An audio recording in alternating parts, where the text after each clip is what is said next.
Querido Dios, qué noche extraordinaria es esta. Tus hijos están aquí reunidos para poder rendirte adoración, para poder cantar, para poder tener un encuentro contigo. La decisión que hoy hemos tomado de estar aquí es una decisión que tiene que ver con salvación y con vida eterna. Y aquí estamos, probablemente cansados de luchar, cansados por el dolor o el sufrimiento que enfrentamos día a día. Mas hoy estamos aquí para encontrar refrigerio en ti. Estamos aquí para encontrar sanidad para nuestra vida. Estamos aquí para poder ser restaurados por tu poder. Y hoy queremos aquí salir de este lugar llenos de tu gracia, de tu perdón. Queremos ser abrazados por ti. Queremos que hoy puedas hablar a nuestro corazón, porque para eso hemos venido. Y durante toda esta semana permítenos ver tu gloria, sentir tu poder, experimentar tu amor. Y al abrir tu palabra podamos encontrar todo lo que necesitamos. Y gracias porque tu presencia está aquí con nosotros. Gracias por cada familia que vino aquí. Gracias porque aquí tenemos amigos, personas que están estudiando la Biblia, personas que están tomando decisiones. Y también tenemos muchísimas personas que están conectadas desde una red social, acompañando de diferentes países este programa. Abrázalos, ayúdanos donde ellos están. Gracias porque estás con nosotros. En el nombre de Jesús. Amén. Preciada iglesia de Los Ángeles, aquí en California, yo estoy muy feliz de poder estar aquí. El trayecto ha sido largo, hoy ha sido un día difícil, mas por la gracia de Dios estamos aquí. Estamos aquí para poder experimentar durante todos estos días el poder de Dios. Ustedes aquí no vienen para poder ver a un ser humano predicar. Ustedes vienen para poder tener un encuentro fortalecedor con Dios. Y durante esta semana hemos orado tanto para que Dios pueda manifestar su poder. Y yo quiero saludar a las personas que están acompañándonos de diferentes partes del mundo. Allí donde tú estás, probablemente estás en tu cuarto, estás en tu casa, estás en un hospital, estás no sé con quién, en qué circunstancias. Eres bienvenido. Bienvenido a formar parte de una iglesia cálida, de una iglesia linda, donde vamos a vivir una experiencia linda durante toda esta semana. Un gran abrazo para todos. Las personas que hoy están en búsqueda de algo para su vida, siempre están buscando respuestas para sus problemas y un camino que les cambie la dirección de su vida. Y saben que los libros que tienen mayor venta en el mundo son los libros que dicen: te voy a dar los 3 secretos para ser feliz. Te voy a dar secretos para que seas rico. La vida está llena de secretos. Si ustedes han escuchado y han visto por ahí una cantidad de literatura, cantidad de libros. Si tú tomas esta decisión vas a ser feliz. Y las personas están leyendo tanta literatura porque quieren encontrar alguna cosa para su vida. Y algo que parece un sueño, una ilusión, tiene que ver con felicidad. Fíjense, las personas buscamos de todos lados ser feliz. A veces tenemos que sacrificar cosas por un poco de felicidad. Las personas se juntan en matrimonio porque quieren ser felices. O sea, la felicidad es el sueño de todos. Y nos olvidamos que nosotros hemos sido creados para ser felices. Nuestro Creador colocó en nuestro corazón esa necesidad de buscar la felicidad, no para encontrarlo lejos de Él, sino para encontrarlo en Él. Y Yo ya leí muchos libros, me encanta leer algunos de aquellos que te motivan y te dicen, ese es el camino. Y yo encontré dos cosas interesantes que puede resumir la literatura que habla sobre felicidad. Y las dos cosas interesantes tienen que ver con decisiones y con hábitos. La vida está llena de decisiones. Tú decidiste estar aquí hoy. Esa es una decisión. Y la vida está llena de hábitos. Pero déjenme presentarles durante esta semana un camino muy simple. Un camino tan fácil, tan sencillo. Un día Jesús estaba en la ladera de un monte y una multitud se reunió y Jesús comenzó diciendo así: felices los pobres de espíritu, felices los que lloran, felices los mansos, felices los de limpio corazón, felices los que tienen hambre y sed de justicia. Jesús empezó a trazar un camino de felicidad, pero un camino de felicidad totalmente diferente a lo que estaba acostumbrados a oír la gente. Cuando hoy escuchamos de felicidad, empiezan a darnos reglas, principios, cosas que hacer. Y Jesús dice, no, la felicidad tiene un principio. Y el principio es aquel que necesita de Dios, aquel que busca a Dios, comenzó a transitar por ese camino de felicidad. Y cuando yo leo Mateo capítulo 5, ¿saben qué cosa es lo que encuentro? Que la felicidad tiene que ver con el carácter.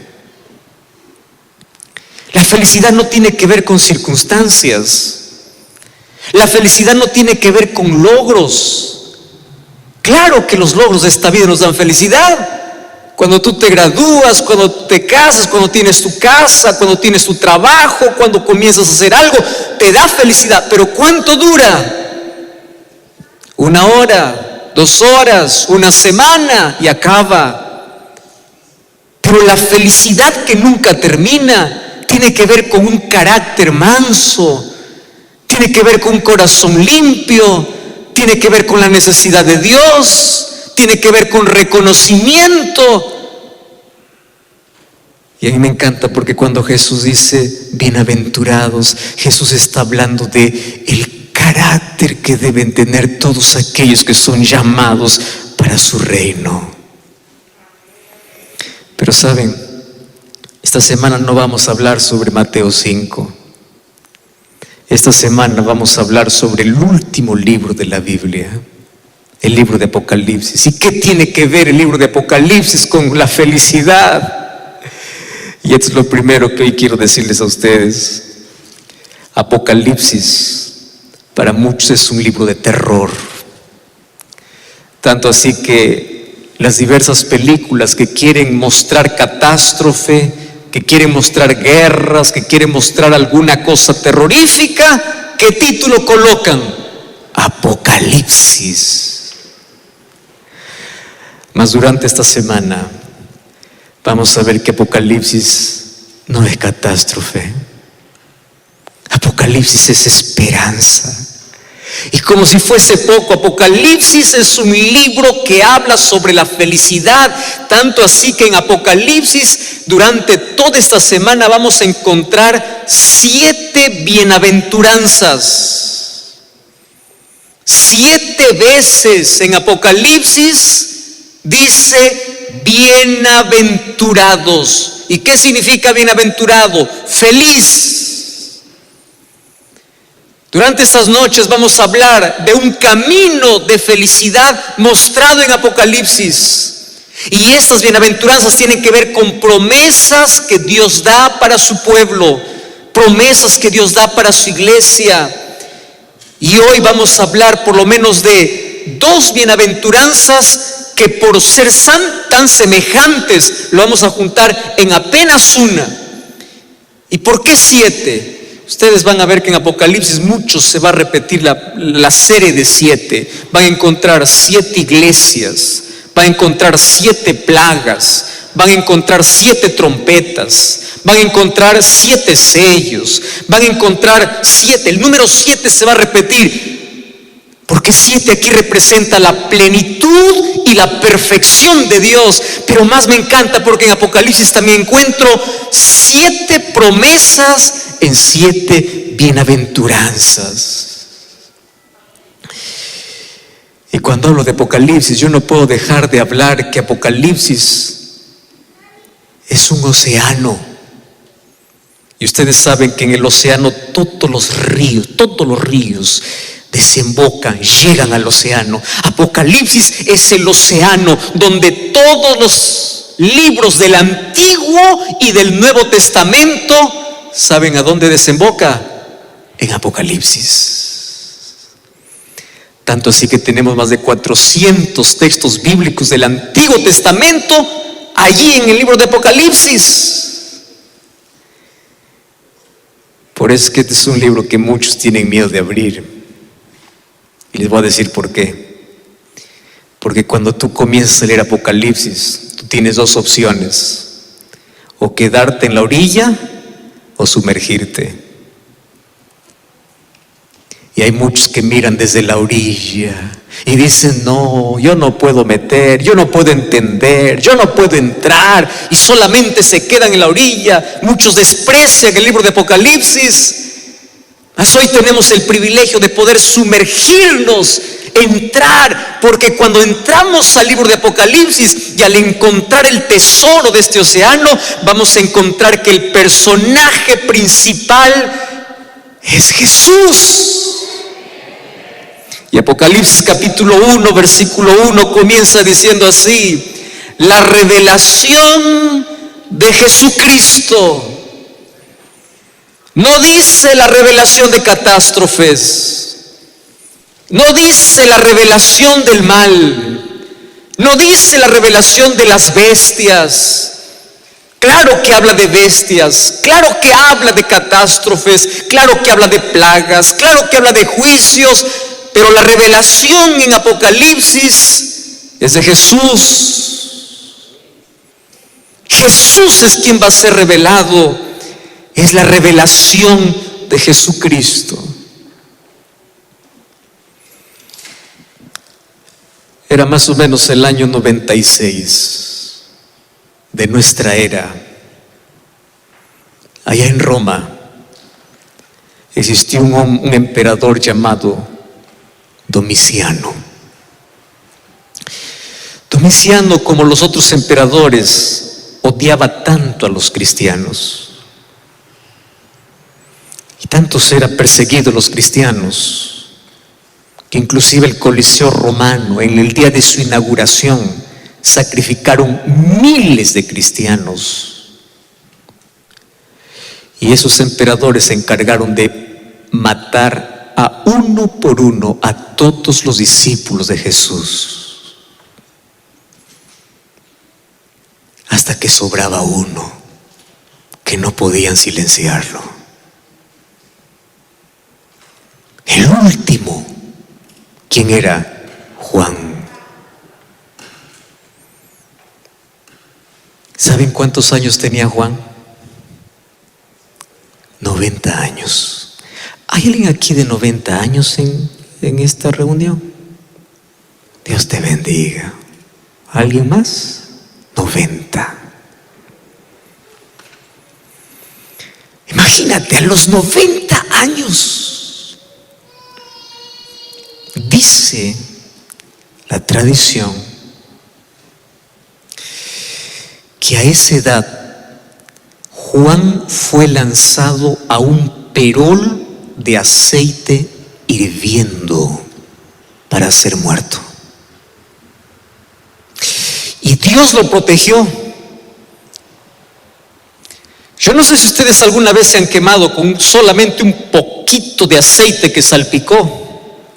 Y esa quemadura, cómo arde, cómo duele, cómo se ampolla, cómo Dios protegió a Juan, no lo sé. Lo protegió igual que cuando Dios protegió a Daniel del foso de leones, igual como protegió a los 3 amigos de Daniel en el horno de fuego.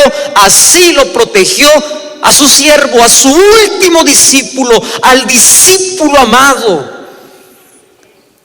Entonces, como no pudo morir en un perol de aceite, la estrategia es: vamos a dejar que muera en la soledad. Y yo les quiero decir que la muerte más dolorosa, más triste que un ser humano puede experimentar es en soledad. Vamos a mandarlo allá, a la isla de Patmos, que muera solo. Y ahí está, 90 años, solamente ve un pedazo de roca, un mar embravecido que todos los días ni siquiera le deja descansar, no tiene a dónde ir. Y cuando probablemente su fe entra en mayor crisis, un día, mientras está allí, solitario, totalmente solo, angustiado, probablemente reclamando la promesa de Jesús, un día aparece Jesús, su maestro, delante de él. Y él se emociona y le dice: Señor, viniste por mí, cumpliste tu promesa. Y le dice: no, Juan, yo vine aquí para revelarte las cosas que han de suceder muy pronto. Por eso el versículo 2 dice: Él da testimonio de la palabra de Dios, del testimonio de Jesucristo, las cosas que has visto. Y el versículo 1 dice que Él revela a sus siervos las cosas que deben suceder pronto, y lo declaró enviándola por medio de su ángel a su siervo Juan. Yo quiero que sepas una cosa: en tu mayor isla solitaria, cuando tu crisis sea la peor, siempre va a aparecer Jesús para revelarte alguna cosa en tu vida. En tu mayor soledad, cuando todo está quebrado, cuando perdiste la salud, cuando pierdes el empleo, cuando todos te dan la espalda, cuando te traicionan, cuando sientes que tu mundo está de cabeza, cuando sientes que ya no hay fuerzas, cuando tu crisis te lleva a dudar, probablemente aparece Jesús. Y ahí aparece para poder revelar. Saben que en el libro de Apocalipsis encontramos que Jesús es mostrado con más de 30 títulos. Jesús es presentado como el sacrificio, como el sacerdote, como el rey, como cordero, como novio, como luz, como pastor. Pero me encanta porque en Apocalipsis también Jesús aparece como un guerrero, como alguien que pelea por su pueblo, como alguien que lucha, como alguien que allí está frente a frente con el enemigo y lo vence. En el libro de Apocalipsis encuentro un conflicto entre dos poderes, entre dos pueblos, entre dos tipos de adoración. Y cuando parece que el mal está ganando, aparece Cristo para colocar punto final a la historia del dolor. Y ese es el tema principal de Apocalipsis. Jesús revelado en toda su gloria. Jesús conduciendo la historia. Y Jesús viniendo para decir: acabó. La guerra terminó. Y todos aquellos que decidieron formar parte de su pueblo tienen la victoria garantizada. Antes de leer la promesa de hoy, acompáñeme a leer el versículo 4. Dice así: Juan, a las 7 iglesias que están en Asia. Y hay 2 palabras juntas allí, ¿verdad? Gracia y paz, del que es, del que era y de que ha de venir, y de los 7 espíritus que están delante del trono. Aquí está haciendo referencia del Dios el Padre, de Jesucristo, y cuando habla de los 7 espíritus está hablando de la plenitud del Espíritu Santo, o sea, de los 3. ¿Qué cosa entregan los 3? Gracia y paz. Y aquí está mi segundo mensaje para hoy. Nadie puede tener paz si primero no recibe la gracia de Dios. ¿Ustedes ya vieron el orden aquí? Primero, ¿qué cosa viene? Gracia. ¿Y qué cosa viene después? Paz. ¿Quieres paz? Recibe la gracia de Dios. Nadie puede tener paz lejos de la gracia del Señor. Y allí hoy estudiaremos la primera bienaventuranza de Apocalipsis, versículo 3. Y hoy quiero que este templo pueda resonar con las voces de todos ustedes. Vamos a leer juntos Apocalipsis 1:3. ¿Estamos ahí con el texto bíblico? Vamos a leer entonces, ¿qué cosa dice allí? Bienaventurado el que lee y los que oyen las palabras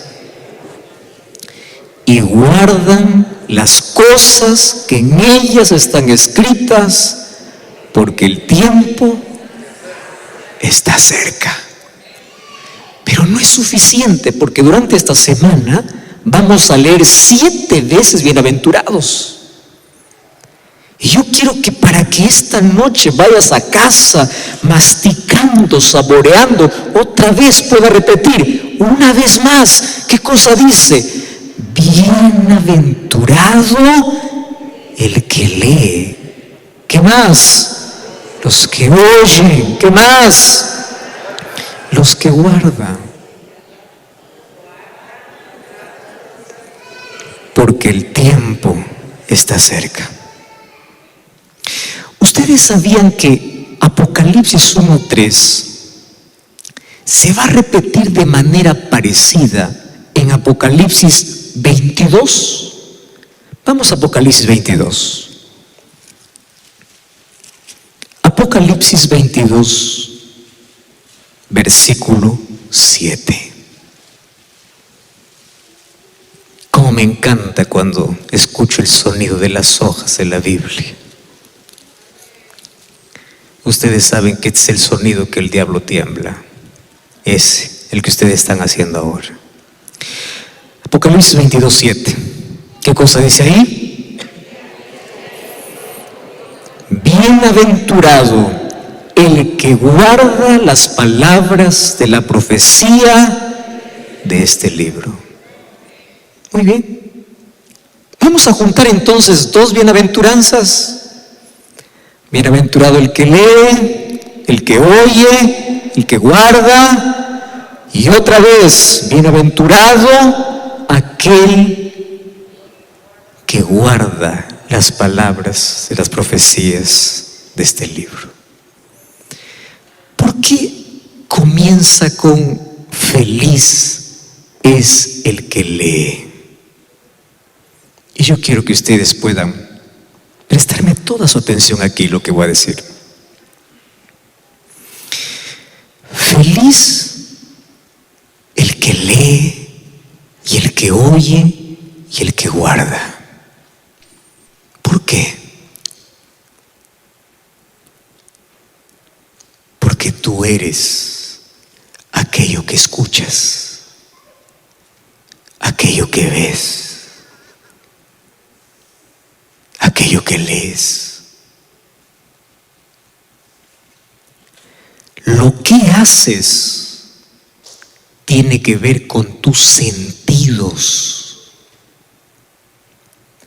Dios quiere impresionar nuestra mente hablando a nuestro oído. Satanás también. Dios quiere llamar nuestra atención usando nuestra visión. Satanás también. ¿Cómo cayó Eva en el jardín del Edén? Sentidos. Eva vio, Eva escuchó, Eva tomó, Eva comió. ¿Qué cosa estoy hablando? sentidos.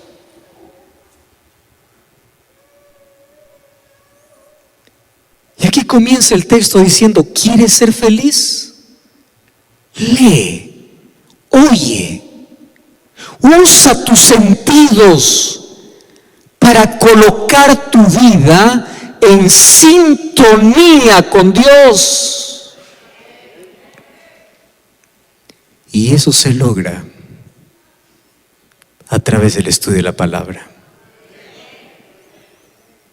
Feliz es aquel que lee, feliz es aquel que escucha, feliz es aquel que guarda.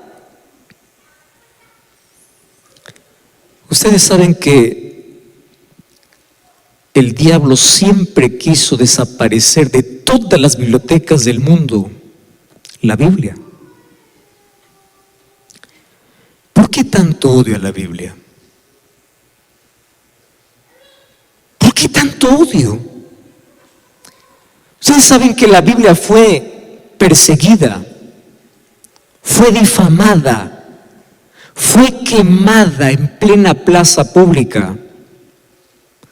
La Biblia fue encadenada, pero sobre todo fue preservada por Dios.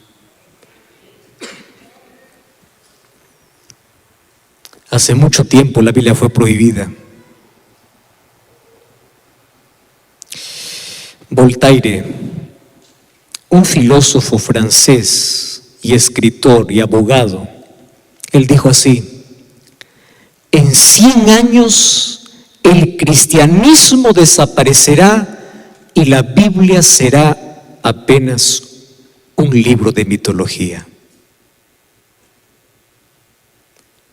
¿Ustedes saben qué sucedió con ese hombre? Un día murió. Y cuando él murió, todas sus casas fueron puestas en subasta. Y compraron la casa de Voltaire, ¿quiénes? Las sociedades bíblicas. El mismo hombre que dijo que en 100 años iba a desaparecer la Biblia, dentro de 100 años en su propia casa se estaban imprimiendo miles y miles de Biblias. Porque el diablo puede querer desaparecer la Biblia, Satanás querrá quitar la Biblia, pero jamás podrá conseguirlo. Solo que hoy tenemos dos maneras como el diablo está ganando terreno. Y les voy a decir cuáles son las dos maneras. Primera manera, se llama ataque a la Biblia por la cultura postmoderna. Pastor, ¿qué es eso? ¿Cómo es eso? Bueno, te explico. Interpretar la Biblia como yo quiero. Y cada vez aparecen nuevas religiones, cada vez aparecen nuevas suposiciones, cada vez aparecen nuevas personas, forzando a la Biblia a decir lo que no dice. Y lo más triste es que hoy encontramos templos llenos de personas vacías de la palabra de Dios.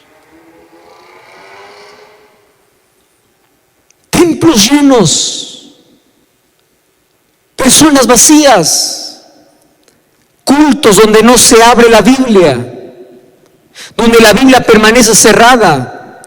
Pero hay otro segundo ataque donde el diablo ha conseguido terreno, y es que en la casa de los cristianos la Biblia permanece cerrada.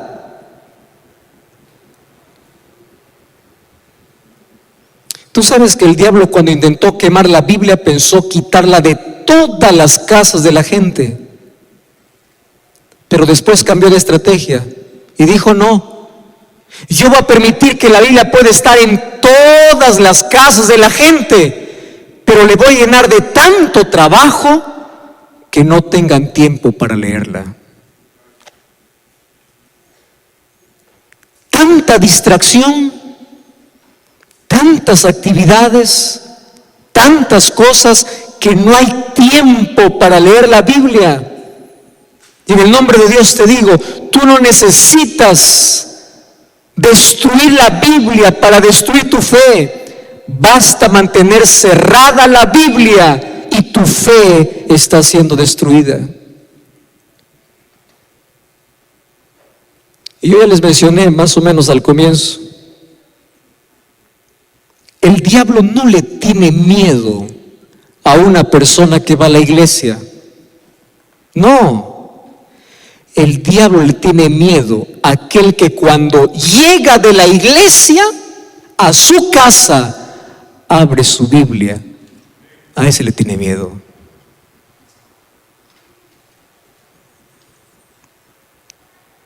Y yo te voy a enseñar esta noche 2 sonidos que le asustan al diablo. El sonido de tus rodillas cuando tocan el suelo, y este sonido cuando tú deshojas la Biblia. ¿Sabes que ante la oración ferviente de cualquier cristiano dice que el ejército de Satanás se pone a temblar? O sea, un cristiano de rodillas es como colocar pólvora a Satanás. Es como apuntar. Mientras más tiempo estés de rodillas, Satanás más te tiembla. Mientras más dediques tiempo de lectura de la Biblia, Satanás no podrá dominar tu voluntad. Por eso es que el consejo de la Biblia es: someteos a Dios, sométete a la palabra de Dios. Porque mientras más aferrado estés a Dios, Satanás nunca podrá tocarte. Y una de las cosas que yo aprendí es lo siguiente: Satanás, para destruirte, primero tiene que separarte de Dios. Porque mientras estés en la presencia de Dios, Él nunca podrá destruirte.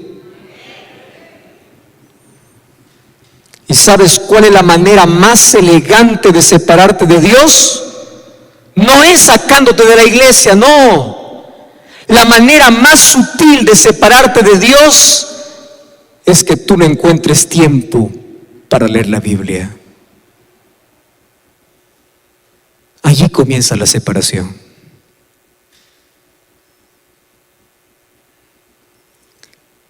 Nadie se separa de Dios de un día para otro, de la noche a la mañana. La separación de Dios comienza el momento que tú dejas de confiar en Dios para confiar en ti mismo. Feliz el que lee. Feliz el que escucha. Pero feliz el que guarda.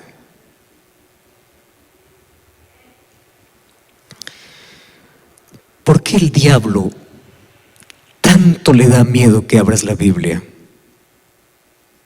Te voy a dar hoy 8 razones por el cual el diablo tiene miedo que abras la Biblia.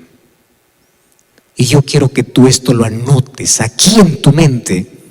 Y cada vez que tú te despiertes y digas: hoy no tengo ganas de leer la Biblia, hoy desperté desmotivado, hoy no tengo tiempo, acuérdate por lo menos una razón, una, y será suficiente. Número 1, la Biblia te saca de la oscuridad y te lleva a la luz. La Biblia te orienta.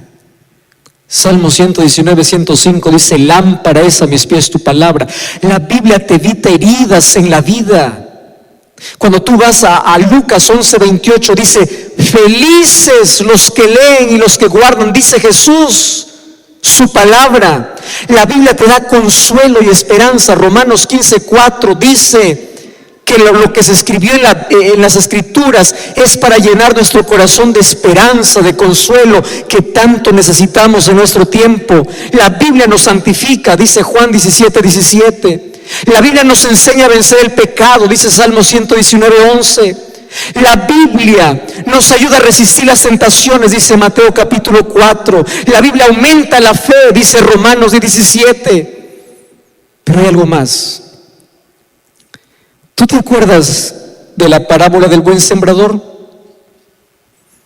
Que el buen sembrador un día salió y colocó su semilla, una parte en el camino, otra parte entre piedras, otra parte entre espinos y otra parte en tierra buena.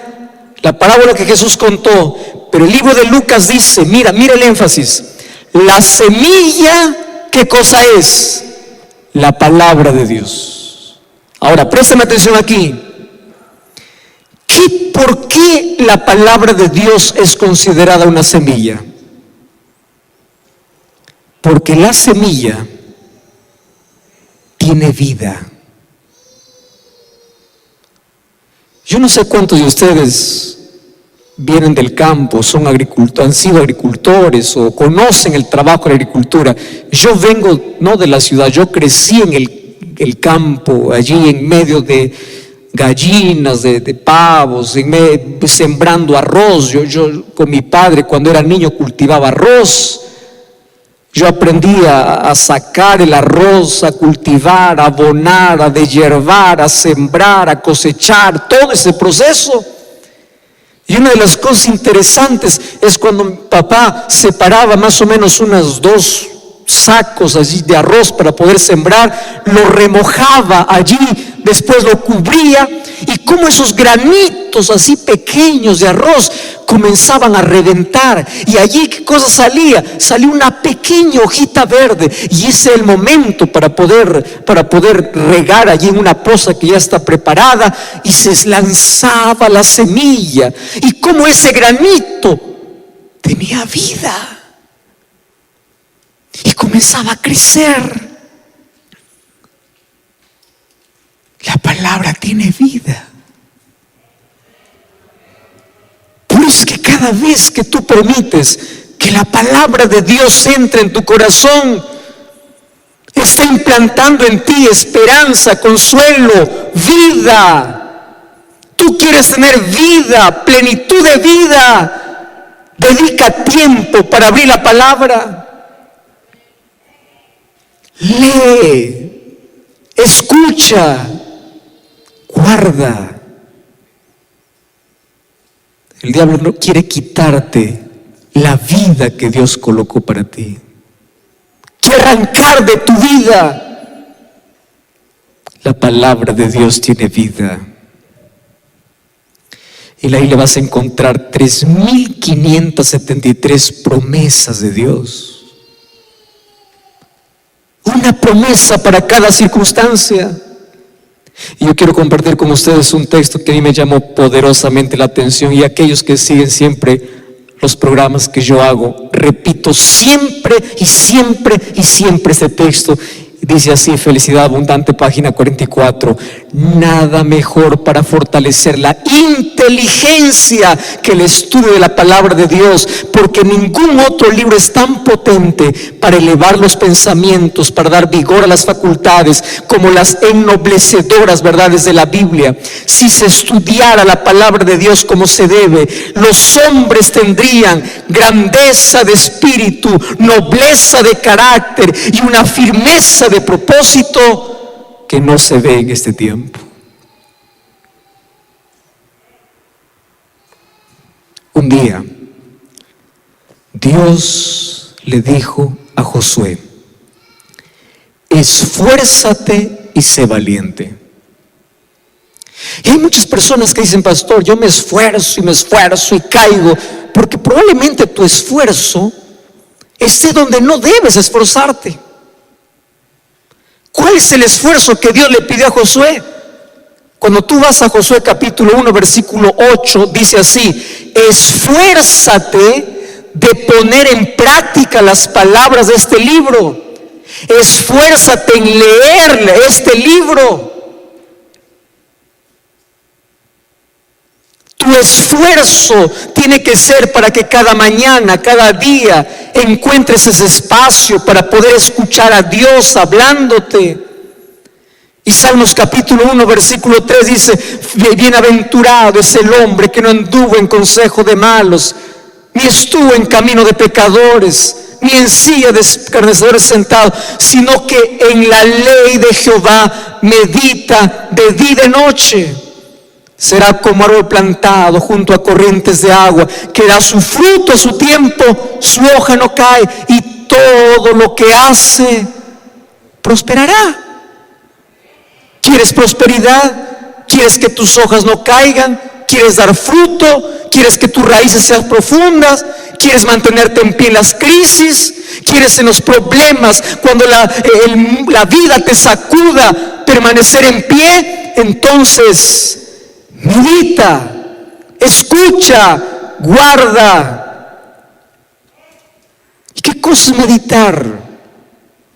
Meditar no es leer, es saborear, es masticar, es cantar, es memorizar.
No vayas a leer la Biblia como un libro, como un periódico que lees todos los días. Voy a leer para cumplir un versículo, ya está, Señor, ya leí el texto de hoy. No, tienes que quedarte y dile: Señor, yo no me muevo de aquí hasta que tú hables a mi corazón. ¿Qué tienes para mí hoy? Y Dios te va a hablar en la medida que tus oídos espirituales cada día se acostumbren a sintonizar la voz de Dios.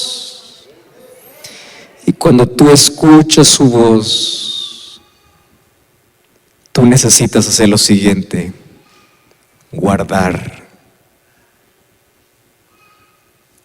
Porque hay muchos que leen, oyen, pero no guardan. ¿Quién es feliz? Bienaventurado el que lee, los que oyen y los que guardan.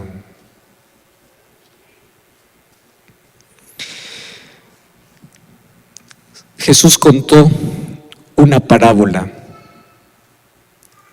Cuando terminó el sermón del monte, en Mateo capítulo 7, Jesús contó la parábola de dos constructores. Y Jesús dice así: yo ya les dije de todo hoy. ¿Cuál es el camino de la felicidad? ¿Qué cosa es lo que tienen que hacer? ¿Qué cosa no?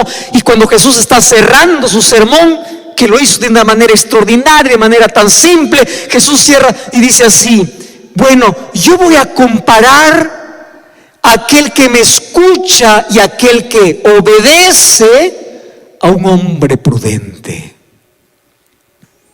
que edifica su casa sobre la roca. Pero aquel que escucha pero no hace lo que debe hacer, será un insensato, porque escucha pero no hace. Y aquí dice: feliz es el que oye y guarda. O sea, el que oye y hace. ¿Cuánto de la palabra de Dios está en tu vida? Ustedes saben cuál es una de las cosas más tristes de la vida cristiana. Es la incoherencia que existe entre lo que sabemos y lo que hacemos.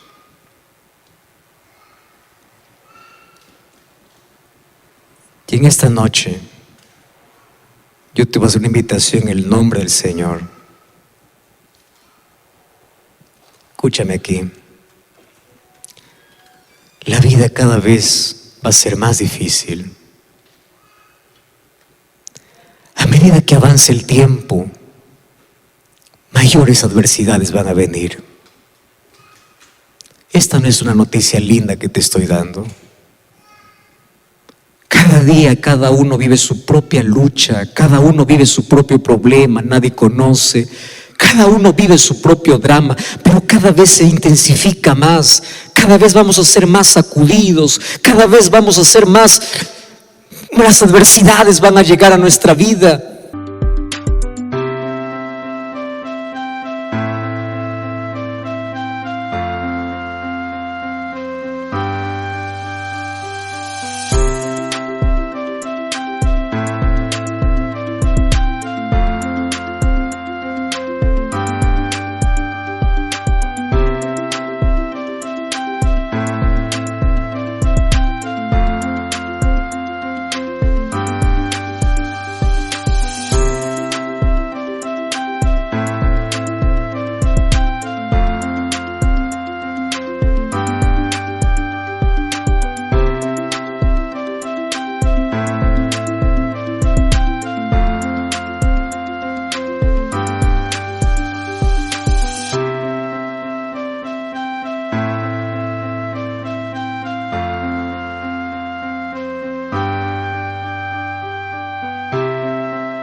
La pregunta es, ¿cómo yo podré ser feliz si conozco a Jesús?